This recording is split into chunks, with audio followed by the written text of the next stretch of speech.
Hi అండి. Tailoring నేర్పిస్తున్నా కదా, students వెళ్ళేసరికి నాకు 3 o'clock అవుతుందండి. దానివల్ల నేను కటింగ్ వీడియోస్ అయితే పెట్టలేకపోతున్నా. ఇందులో అయితే బ్యాక్ పార్ట్ ఎలా కటింగ్ చేసుకోవాలో సైజ్ బ్లౌజ్తో ఒకసారి చూసేయండి, ఓకేనా.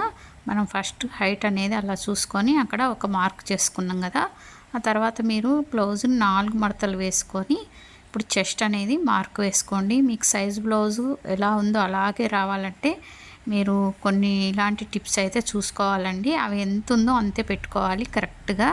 అంటే సైజ్ బ్లౌజ్ కూడా కరెక్ట్గా ఉండాలన్నమాట, తేడా ఉండకూడదు, ఓకేనా. ఇప్పుడు చూడండి, ఆర్మ్ హోల్ రౌండ్ వచ్చిందా లేదా అని ఒకసారి నేను చెక్ చేసుకున్నా. ఆ తర్వాత వచ్చేసి షోల్డర్ చూస్తున్నా. ఇక్కడ షోల్డర్ ఎంత ఉందో బ్లౌజ్కి సేమ్ నెక్ పెట్టినప్పుడు బ్లౌజ్ యొక్క నెక్ ఎంత ఉందో అంతే నెక్ పెట్టినప్పుడు మనం కుట్టేదానికి షోల్డర్ కూడా అదే పెట్టుకుంటే మీకు ఏ తేడా రాదు. ఈ విషయాన్ని నేను ప్రతి వీడియోలో చెప్తున్నా.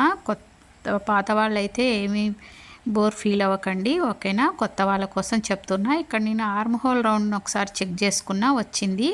అయితే మీరు గమనిస్తే ఎక్కడి నుంచి షోల్డర్ స్టార్ట్ చేసినో అక్కడి నుంచి నేను మెజర్ చేసుకున్నా. అయితే పైన 1/2 ఇంచ్ ఎగస్ట్రా తీసుకున్నా, ఓకేనా. మన కటింగ్లో ఇదే స్పెషల్ అన్నమాట. పైన మనం బ్యాక్ పార్ట్లో షోల్డర్ పైన 1/2 ఇంచ్ ఎక్స్ట్రా తీసుకుంటాం. ఒక్కసారి కటింగ్ చేసి కుట్టి చూడండి ఫ్రెండ్స్. తర్వాత ఏదైనా తేడా వస్తే నాకు కామెంట్ పెట్టండి, ఓకేనా. చూడండి, పైన ఒక 2.5 కన్నా కొంచెం తక్కువ ఉంది. ఇక్కడ మాత్రం నేను ఎక్కువ తీసుకున్నా, ఒక 2.75 3కు మధ్యలో తీసుకున్నా అనమాట. నెక్ అనేది వెడల్పుగా నీట్గా వస్తుంది, ఓకేనా. ఇక్కడ మనం తప్పకుండా షేప్ చేస్తాం. ఈ షేప్ ఎందుకు చేస్తామంటే మనం బ్యాక్ డాట్ వేస్తాం కదా, ఆ డాట్ వేసినప్పుడు మీ క్లాత్ అనేది సైడ్కి వస్తుంది. ఆ సైడ్కి వచ్చినప్పుడు మీకు నడుము దగ్గర కిందికి వచ్చేస్తుంది అన్నమాట బ్లౌజ్ అనేది. అది నేను ఇప్పుడు డాట్ వేసి మీకు చూపిస్తా.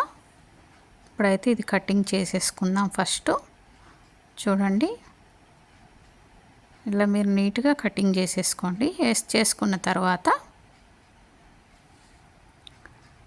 ఇప్పుడు మిడిల్ చెస్ట్ చూసుకొని, బ్యాక్ పార్ట్లో కూడా మనం మిడిల్ చెస్ట్ చూసుకుంటున్నాం. ఎందుకంటే బ్యాక్ యొక్క డాట్ అనేది మిడిల్ చెస్ట్ కన్నా ఎక్కువ పైకి వెళ్ళకూడదు. ఇది చూడండి, ఇప్పుడు డాట్ వేసినాక మీ క్లాత్ అనేది ఇలా కిందికి వస్తుంది.